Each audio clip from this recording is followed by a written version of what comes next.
The sequel, on the other hand... Devil Survivor 2 is a game about a demon apocalypse where a group of stereotypical SMT brand teenagers get themselves caught in a lockdown. Sounds familiar, doesn't it? Well, this game does have a lot in common with Devil Survivor 1. On account of it being Devil Survivor 2, you'd expect that, let's be honest here. Although, thankfully it does things different. The story this time revolves around the appearance of creatures called the Septentrions. Bizarre, alien creatures that herald the coming of the end of the world. And when I say alien, I mean it in the Lovecraft sense. I mean, these things are weird. I think the best word to describe them is geometric. They are shapes and they don't look alive. It is so bizarre. I mean, the first one that arrives can best be described as looking like an ice cream cone. And they only get weirder looking after that.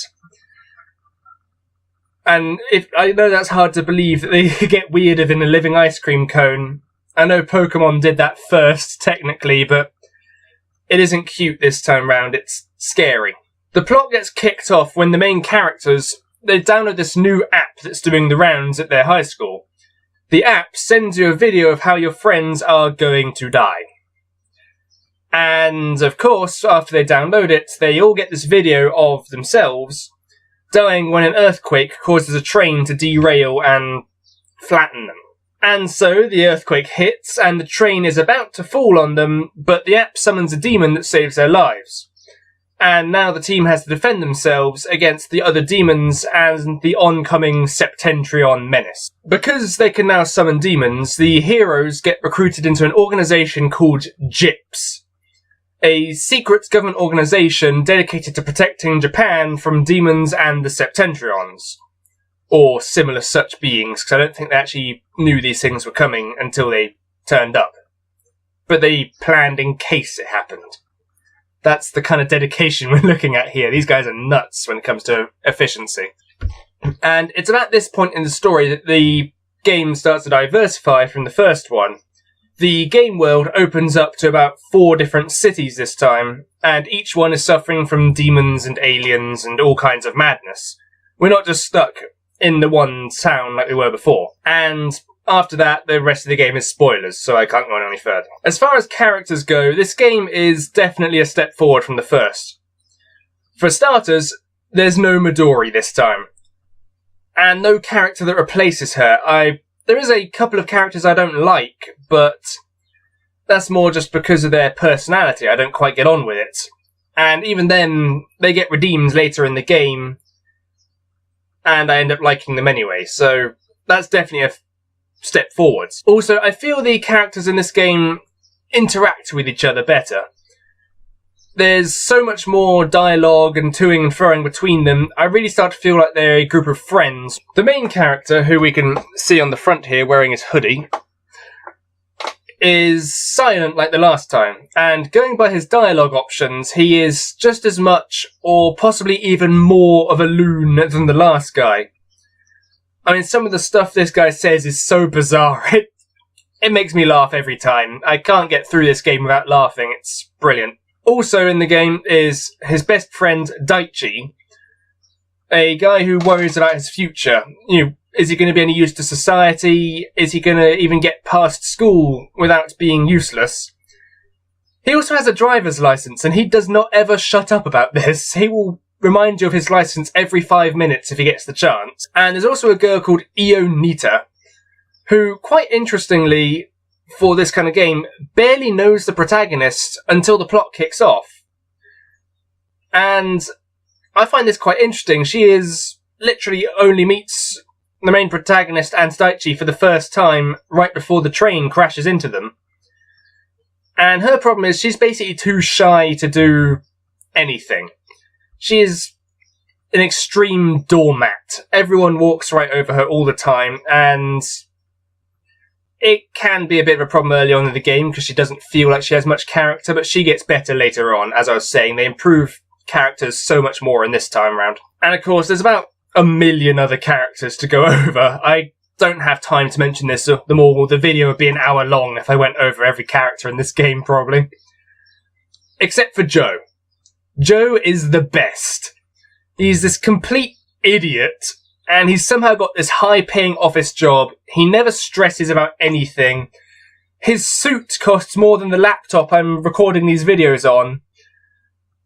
He's just the best, because he is so freaking stupid all the time. I love this character more than any of the others. Gameplay-wise, Devil Survivor 2 is more or less the same as Devil Survivor 1. Another grid-based, tactical / turn-based RPG. Although this time it has some extra tweaks to help balance the combat. Some of the classes that were less useful last time are more useful this time. And the end result is one of the best battle systems that RPGs have to offer. At least on the DS. I have encountered better ones elsewhere, but for the DS this is one of the best you're going to get. In terms of atmosphere though, this game is kind of a mixed bag for me. There's certainly less dark hopelessness at the beginning of the game. At least at the beginning. The end of the game is about as dark as it gets. I mean, sometimes the end of this game feels like the beginning of this game. It is ridiculous how bleak and hopeless things can be. Although, the problem is, though, with the extra characters getting on together, I never quite feel in the same tight claustrophobicness that the previous game had.